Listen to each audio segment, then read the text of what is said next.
Oh là là, cette émission spéciale Festival de Cannes, elle va être bien, mais on n'est pas à Cannes en fait. Pourquoi on n'est pas à Cannes? Davy, qu'est-ce qui se passe? Pourquoi on n'est pas à Cannes? Ah merde, mais j'avais oublié. Merde.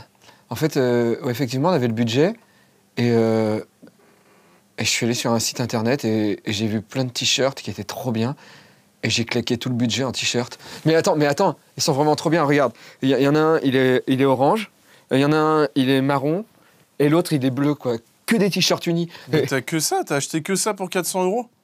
Non, mais après, il y en a d'autres, mais ouais, j'ai passé tout le budget. Mais attends, ils sont trop bien. Mais t'es fou, mais t'es complètement fou. Il y a un nom pour les gens comme toi, tu sais comment on les appelle? Ouais, des bons coups. Non, on les appelle des...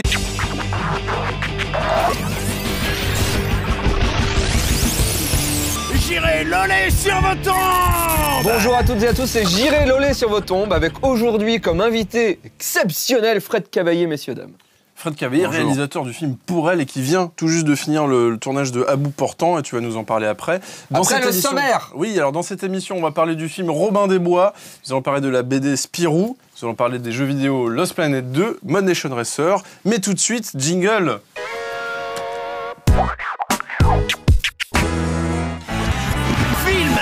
Ah, cinéma, que de beaux films au cinéma, n'est-ce pas Fred? Toi, tu es réalisateur. C'est vrai, oui. Et donc tu vas beaucoup au cinéma. Eh ben, pas tellement, non.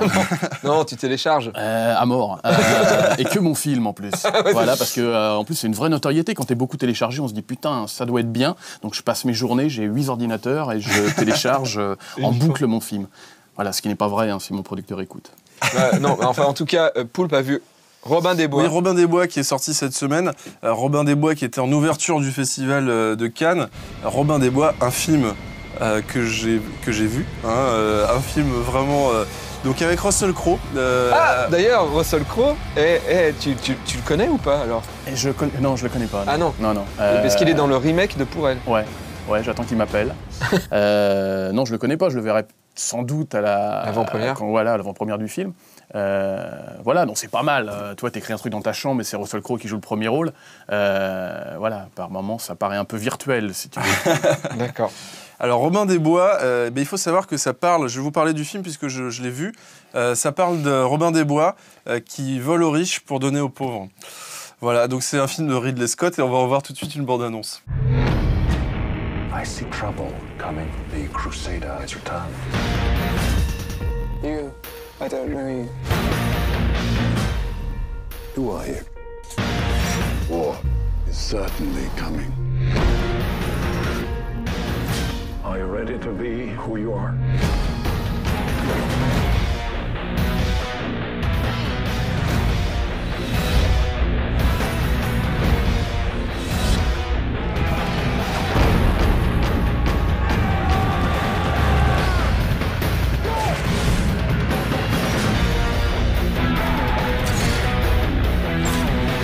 I declare him an outlaw!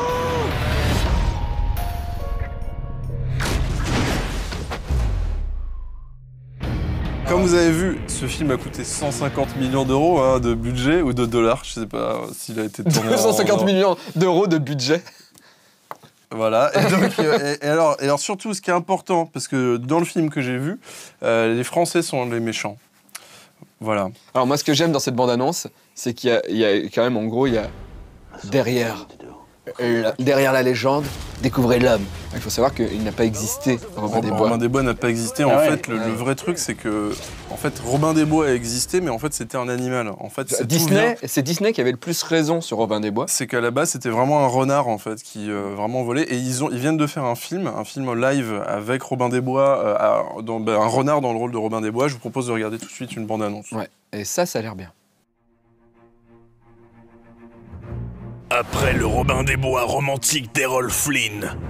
Après le Robin des Bois aventureux de Prince des voleurs. Après le Robin des Bois qui ressemble à Galadiator. Derrière la légende. En pissant sur cet arbre, je déclare que mon territoire a grandi. Découvrez l'animal. Ah, Marianne, comme tu es belle! Pas ce soir. J'ai pris mon vermifuge. Un renard aux abois. Tu y réfléchiras 2 fois avant de me traiter de voleur de poules. Marianne, ce tir est pour toi. Mais il n'a pas d'arc. Comment va-t-il faire?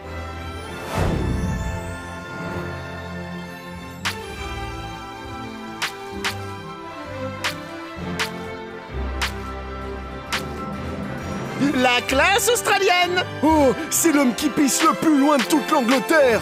Par le réalisateur de Pleure pas, Cri-Cri. Prends ça, shérif de Nottingham. Oh, il a trop la classe australienne. Robin des Bois. Il bande sans son arc. Ah mais... Ah, c'est la claque australienne. Non, j'appelle ça le forêt de Sherwood. Oh mon Dieu. Mon Dieu.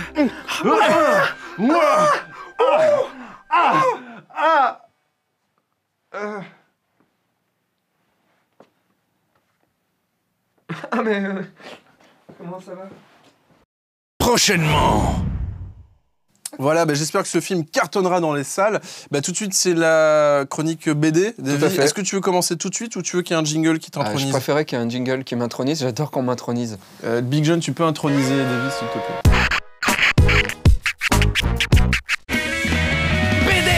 Ah, mais c'est la T'as chronique... éteint ton téléphone ou pas? Oui. Ah, mais c'est la chronique BD. Bon passage préféré de l'émission, puisque Davy fait plein de fautes de français en parlant. Fred- Vous remarquez que pendant l'émission, Poulpe me touche tout le temps, ce qu'il ne fait jamais hors émission. Et là, il a fait « Ah, Davy, machin », J'arrête pas et il de- n'arrête pas de me toucher le bras. j'arrête C'est pas de le assez plotter bizarre. à chaque fois. Fred, Fred, est-ce que tu as lu pas mal de Spirou dans ta prime jeunesse?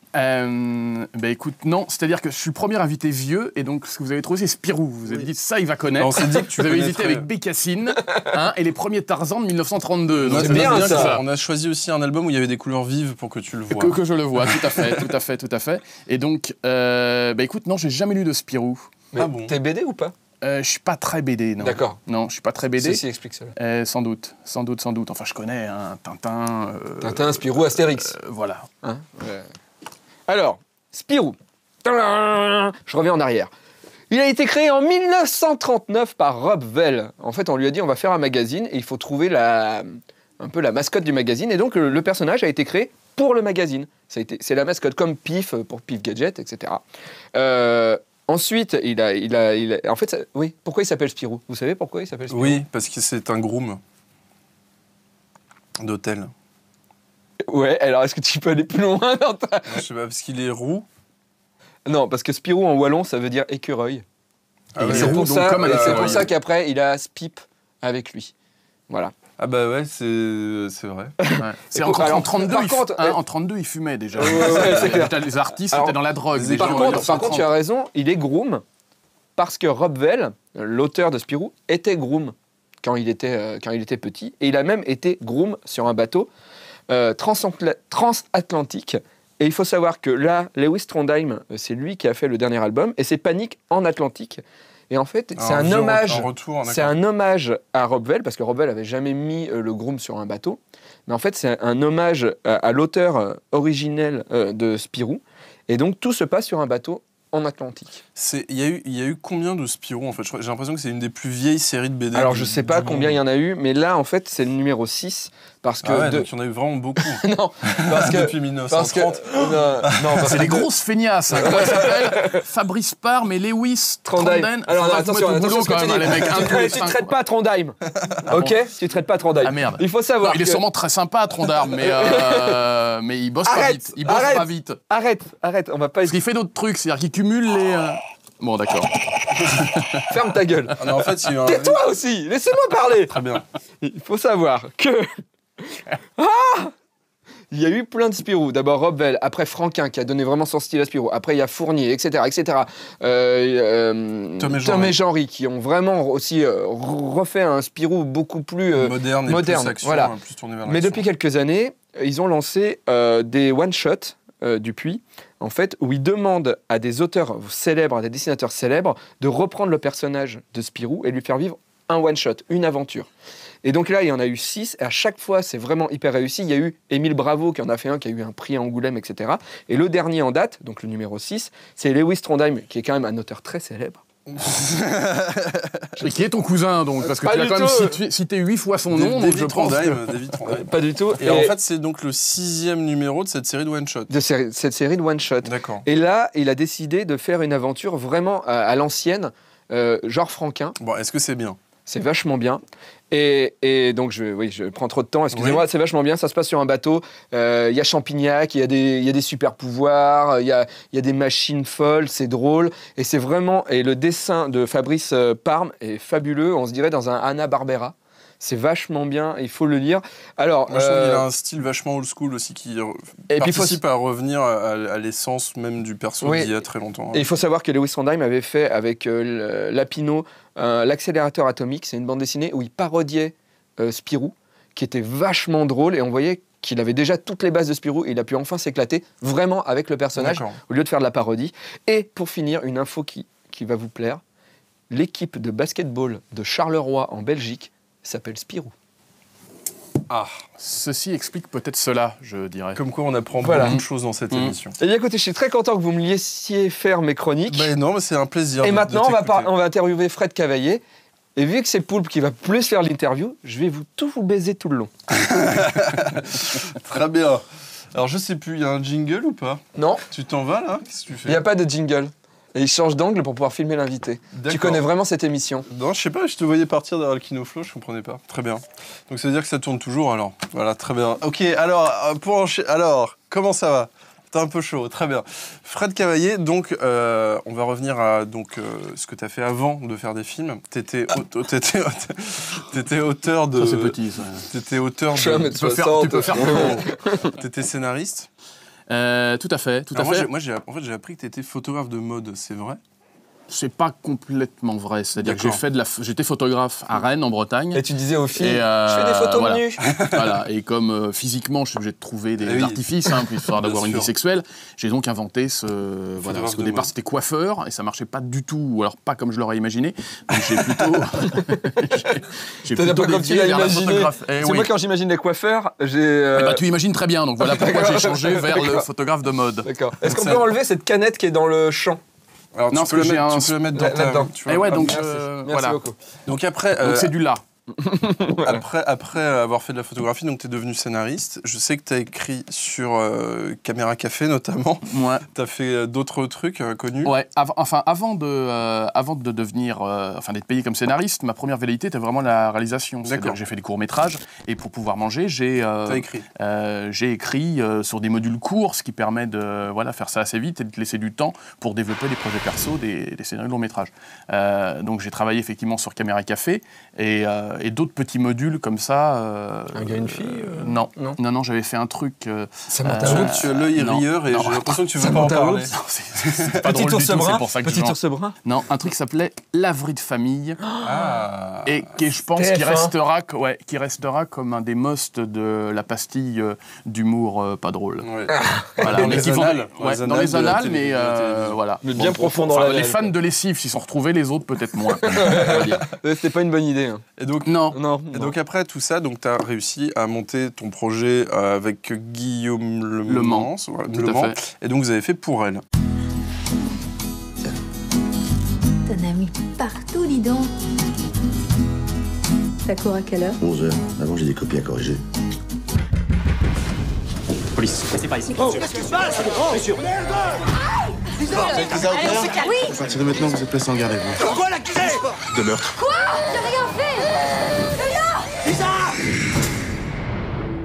Ouais, exactement. C'est ton premier long. Ouais. Mais avant, t'en avais écrit d'autres qui n'ont pas été sélectionnés. C'est ça. Ah ouais. C'est ça, on avait écrit d'autres quand même. Voilà, j'avais développé d'autres projets qui ne sont malheureusement pas montés. D'accord. Et Pour elle, jusqu'au jour où, avec Guillaume, on a développé Pour elle. Et là, on a trouvé un producteur et les moyens de le faire, un comédien, tout ça, et on a pu tourner le film. Mais une question, parce que j'ai beaucoup aimé le film, mais quand même tout le long, je me suis dit, mais il connaissait quelqu'un à qui c'est arrivé ou pas? Non. Enfin, c'est vraiment tout inventé? Ou alors vous êtes parti d'un fait trouvé dans un Non, journal, pas du tout. Non, donc, tu sais, après, c'est l'histoire de Monsieur Tout-le-Monde qui se retrouve face à un truc énorme où sa femme est en prison pour un crime qu'elle n'a pas commis. Il va essayer de la faire évader. Et ça, Donc- par contre, dans le film, on ne sait pas si elle n'a pas commis. Parce qu'on voit les deux versions.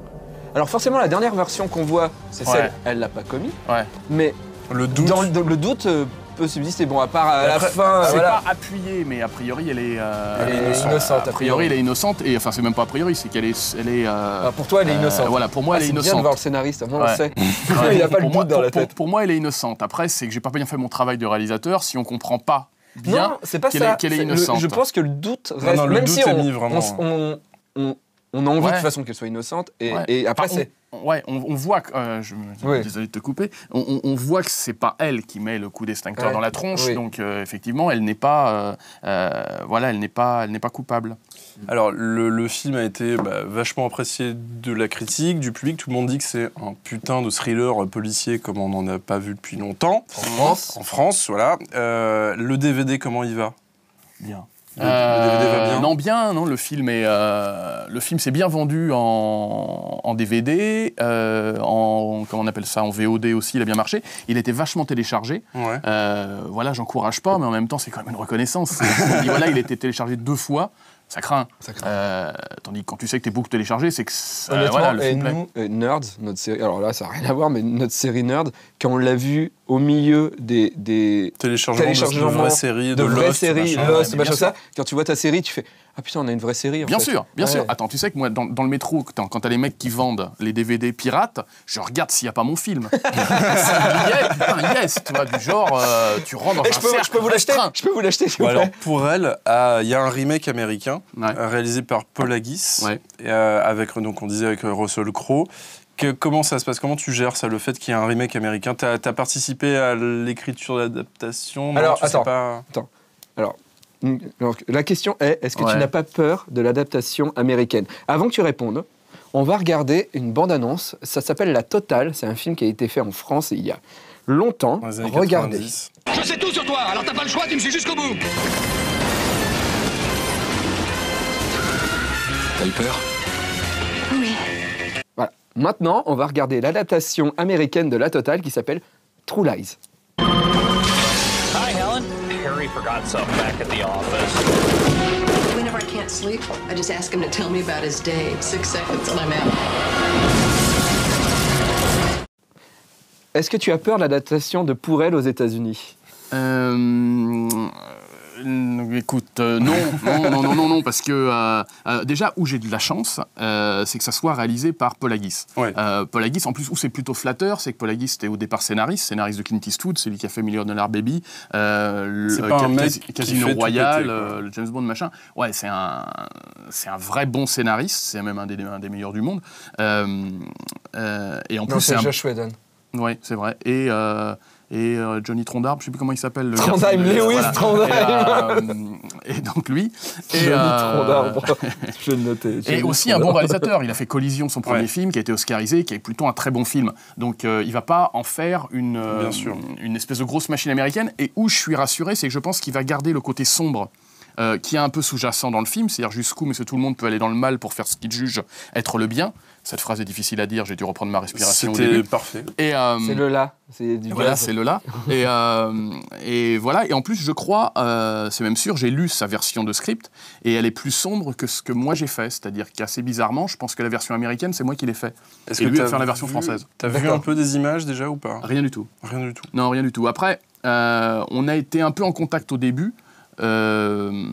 Après, je comprends qu'il n'ait pas non plus envie d'avoir le mec qui a fait l'original, quoi. Bien sûr. Voilà, si moi je fais un remake, j'ai pas non plus.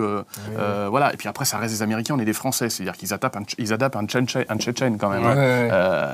Alors que le mec, c'est pas la guise, il va pas me téléphoner tous les jours pour me demander des conseils. Non, c'est Bon, clair. alors, non. À bout portant, donc tu viens de terminer le tournage d'À bout portant, qui raconte l'histoire, j'essaie de le résumer vite fait, un infirmier qui, en fait, sa femme se fait kidnapper et cet infirmier doit, en contrepartie, faire évader un bandit de son hôpital. Voilà. Et il se retrouve poursuivi par plein de gens.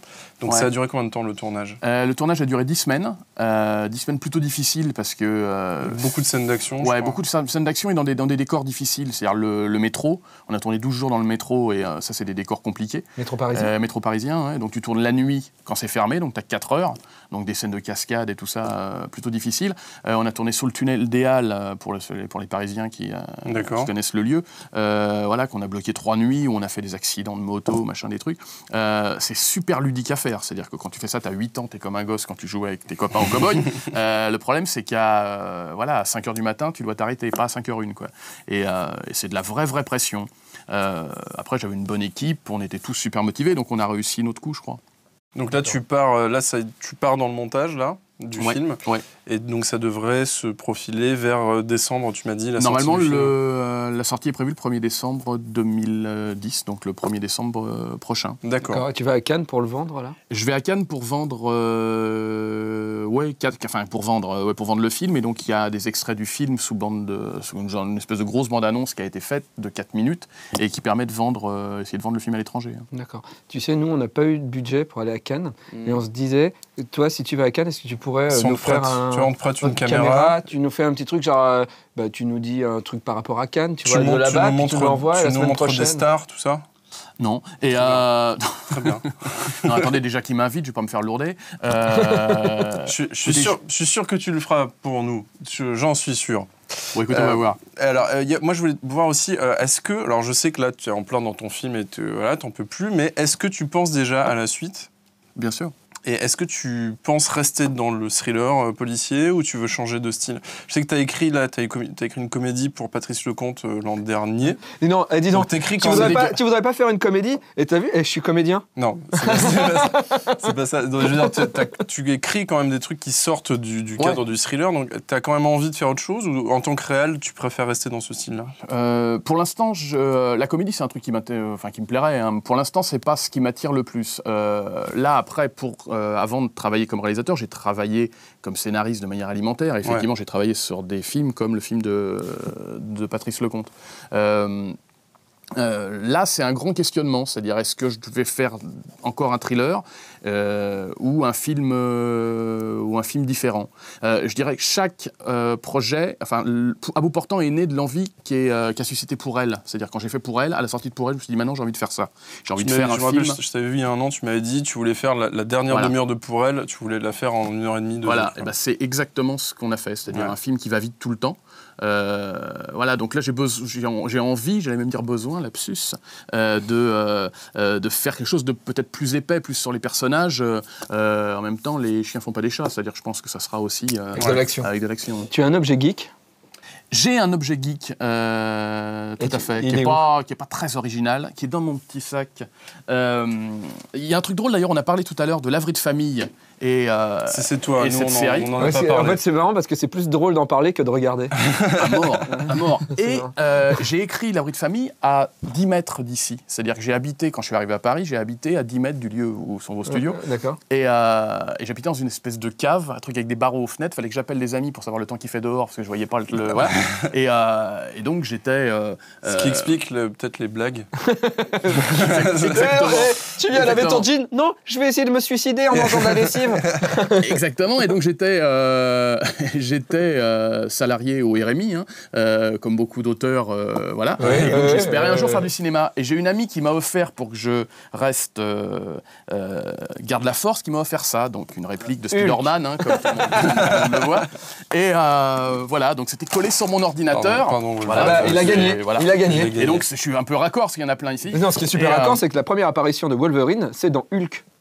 Écoute, il y a des trucs comme ça. Tu vois, tu repars, t'as appris des trucs. Exactement. Donc pendant 5 ans, ça a été collé sur mon ordinateur et pour essayer de me donner un peu de force. Et donc je l'ai. Un peu de rayon gamma. Et voilà, je l'ai toujours. Voilà. Cette anecdote est fausse parce que j'ai volé ça dans votre décor. Mais non, parce que les gens ils savent que j'avais pas de Hulk. D'accord. Voilà. Non, très bien. Voilà. Merci beaucoup. Et tout de suite, c'est rubrique jeux vidéo. Big John.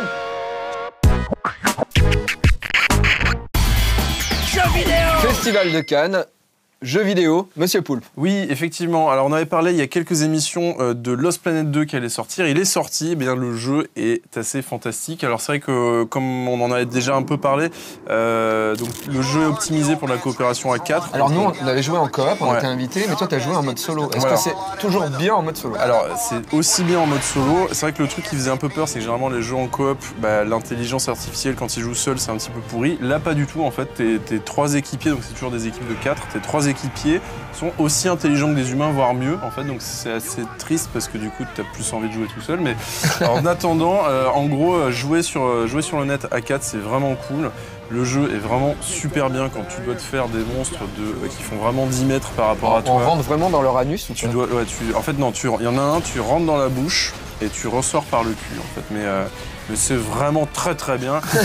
Il y a un système d'évolution où tu peux donc faire évoluer ton personnage, donc les fringues, mais surtout tes armes. Tu peux upgrader tes armes, etc. C'est vraiment cool. Et qu'est-ce que je voulais dire d'autre de très important? Oui, juste les mechas, en fait, c'est vachement bien, quoi. Pouvoir maîtriser les mechas dans le jeu, c'est super bien fait. Tu peux pimper ton mecha et tout. Plein de véhicules, plein d'armes géantes, de trucs. Il y a un niveau qui se passe dans l'espace qui est incroyable, où tu te balades avec des jetpacks et tu pars d'un vaisseau et tu vas sur une météorite aménagée et tu te jettes dans l'espace avec ton jetpack et tu te frites dans l'espace. Et t'as peur. C'est magique, quoi. Quand tu te jettes dans l'espace, t'as peur. C'est un vrai super jeu. Et donc nous avons ensuite Mod Nation Racer, un jeu de course. Alors on peut dire que ça allie Mario Kart et Little Big Planet dans les grandes lignes. C'est exactement ça. C'est vraiment c'est le Mario Kart de la PlayStation et c'est Little Big Planet puisqu'on peut tout pimper. Son personnage, sa voiture, les courses. Pas que la carrosserie, on peut même pimper comment fonctionne la voiture, etc. Et les courses. Alors heureusement, puisque les courses dans le jeu sont un peu tristes à mon goût, certaines courses sont pas mal, mais je me suis vraiment un peu ennuyé par rapport à un Mario Kart où les courses sont toutes cool. T'as des pièges, des machins, des trucs, là c'est vrai que ça se limite à des accélérateurs, des portes qui se referment. Par contre, vu qu'on peut créer ses propres courses, le truc c'est de se créer ses courses de Mario Kart dans le jeu. Tu peux les échanger super facilement sur le net. C'est vraiment bien en fait. Le côté customisation est déjà super... tu joues à 4 sur la console et tu peux jouer aussi sur le web et tu vois tous les grands joueurs mondiaux. C'est-à-dire que toi, si tu es le meilleur au jeu, tous les gens auront dans leur menu ta statue, ton personnage que t'as pimpé, quoi. Donc du coup, ça pousse à la bourre. Petit problème quand même, ça pousse à la bourre, je sais pas. Oui, ça pousse à la bourre. Petit problème, c'est qu'il y a trop de chargement. C'est un peu le retour des temps de chargement et ça fait un peu bizarre d'en revoir à chaque menu. T'es avec des potes à la maison, tu joues à 4, c'est bien, c'est drôle. C'est presque aussi bien que Mario Kart, sauf que t'as le temps vraiment de manger une pizza avant chaque course, quoi. Et il y a un autre bug, mais je pense qu'il va être vite corrigé, c'est quand tu es dans ton menu de jeu de base, où tu peux choisir si tu es dans ton atelier, dans ton machin. Donc vraiment le truc de base du jeu, en fait, il ralentit tout le temps et tout ça. Mais je pense que c'est parce qu'il est sur le web. Ouais. Mais c'est justement l'affichage des meilleurs joueurs et tout, je pense que ça va faire lag. Voilà. En tout mais cas, sinon, c'est vachement bien. Et c'est vachement mieux cool. que Sega Championship, Rally, je sais pas quoi, Sonic.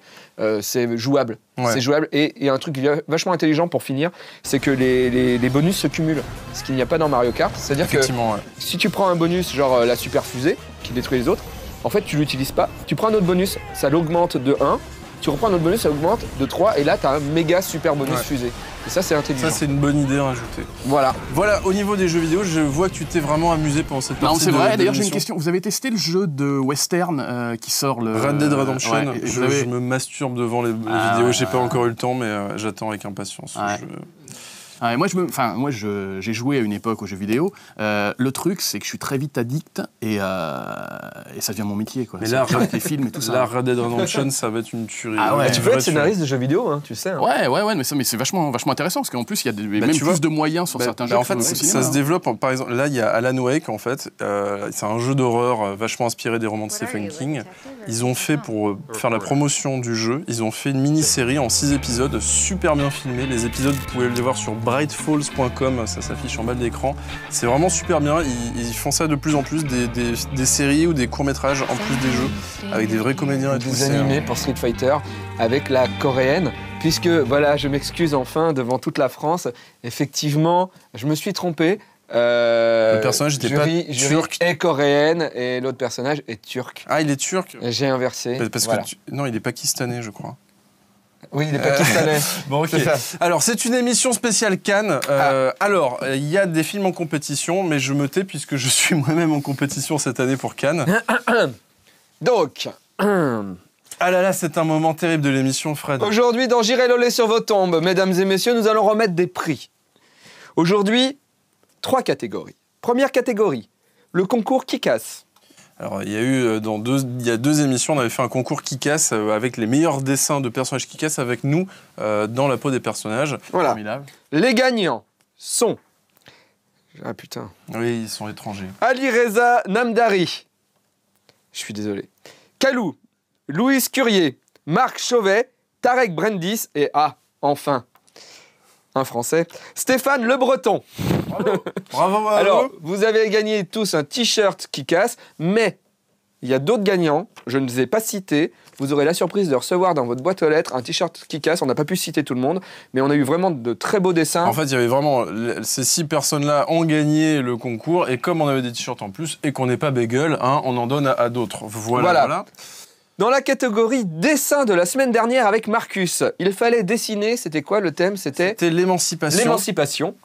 Ça a des jolis thèmes de dessin. Vous avez voté. Donc c'est le dessin de français, l'émancipation. Il y avait le dessin de Marcus. Vous avez voté, et le gagnant est Monsieur Poulpe avec son dessin de l'émancipation. Merci beaucoup. Merci public. Merci. Et pour finir, dans la catégorie film, nous avons Fred Cavaillé avec son film À bout portant. Est-ce qu'on peut voir des images? Non. Ah, dommage. Non, le film n'est pas terminé, c'est ça qui est formidable. C'est con pour toi. Très bien. Et nous avons Monsieur Poulpe avec son film, Pleure pas cri-cri. Par contre, là, on peut voir des images. On peut voir un extrait du film. On regarde un extrait.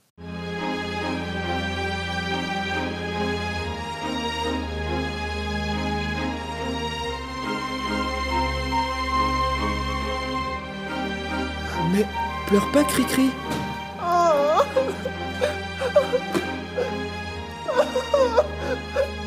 Ah, c'était la fin du film en fait qu'on vient de impressionnant, passer.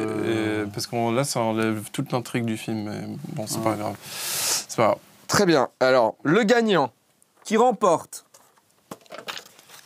Ah merde. la palme de carton de J'irai donner sur vos tombes. Trop la voir. Le gagnant est Fred Cavaillé parce qu'on n'a pas pu voir les images. Bravo. Merci beaucoup. Alors, tu peux peut-être dire quelques mots au public de J'irai donner sur vos tombes. Ben, je m'y attendais vraiment pas, hein, donc je remercie toute l'équipe. Voilà, donc j'aimerais la partager avec vous, Monsieur Poulpe. C'est gentil. Et voilà, enfin l'émotion me... Les mots te manquent. Exactement. Donc tu rentres en métro, c'est ça hein ouais, voilà. Après, je vais chez des amis, donc ils vont être surpris autant que je le suis.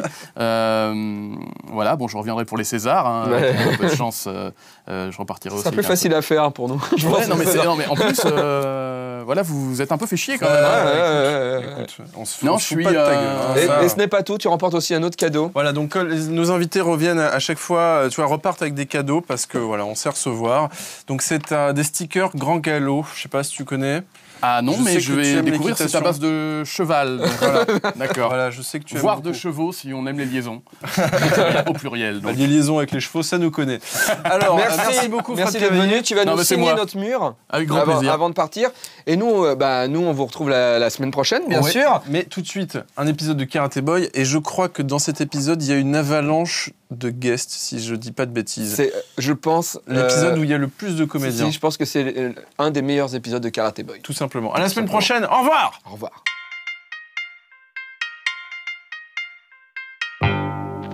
La ville, ce désert de béton où j'erre sans raison.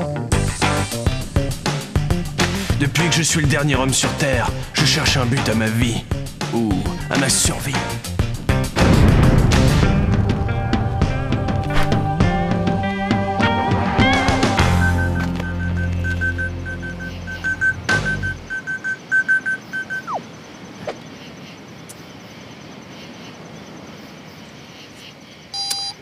Ma très chère Sibi, figure-toi que mon détecteur à crotte de cybourse, qui doit m'indiquer la position des derniers survivants de la race humaine, que je dois retrouver pour repeupler la Terre, vient de me lâcher. Enfin, les piles du détecteur viennent de me lâcher, je voulais dire. Ah bon sang de nouilles, comment je vais trouver des piles neuves alors que la Terre est ravagée?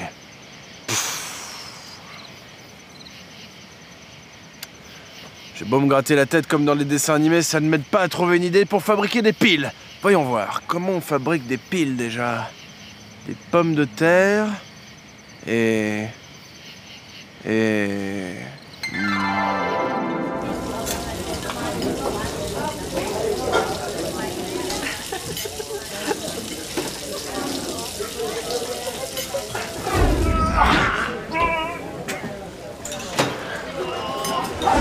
Voilà, un gratin de pommes de terre et de citron. Et vous saviez qu'on pouvait faire des piles avec ça? Oui, je savais. T'es pas bavard, toi? Comment tu t'appelles? Jérémy Sterling. Jérémy? C'est pourri comme prénom. Non mais tu peux m'appeler Karaté Boy. Karaté Boy? Un nom de guerrier alors que t'as mis dimanche avec lundi? Bon, Cindy, il arrive ce couscous? Mais enfin, Ralph, je t'ai déjà dit que le couscous c'était jamais le mardi. En tout cas, moi, ma merguez, elle est là tous les jours. Tu veux tâter? Ah non! Oh non! Oh, c'est ça! Oh non, mais... Oh non! Oh là! Oh c'est ça! Oh, c'est sale! Oh, c'est sale! Oh, c'est sale! Non! C'est de l'abus de pouvoir! Allez, viens dans mon camion, Cindy, j'ai plein de manches à te faire astiquer. Allez, viens! Allez, viens! Hey. Cindy, ça va? Merci, j'ai eu la peur de ma vie. Vous voulez souffler dans un sac à papier? Oui.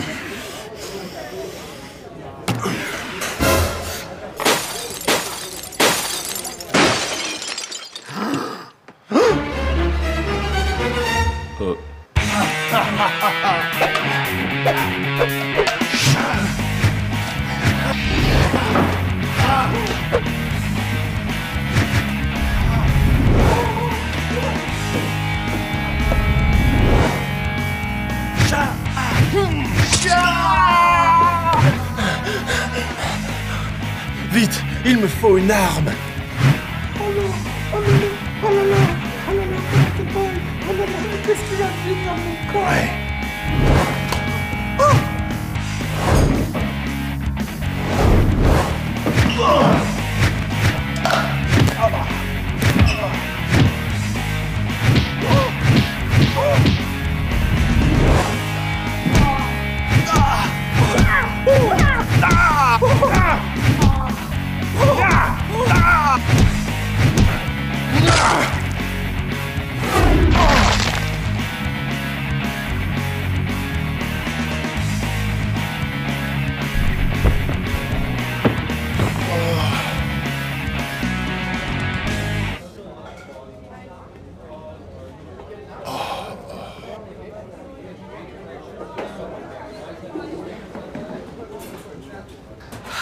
Mon héros, embrasse-moi. Cindy, je t'ai toujours aimé.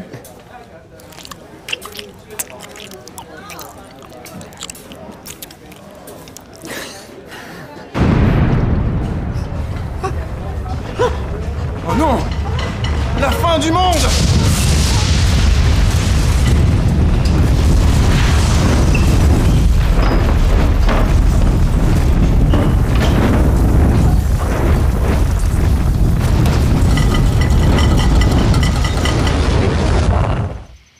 Effectivement, Cindy, des pommes de terre et du citron. Et des pommes de terre.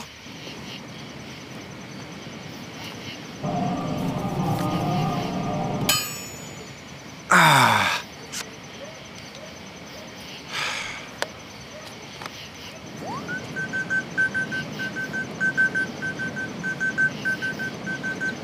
Un jour, je te retrouverai, Cindy, car je sens que tu es là. Quelque part, à m'attendre.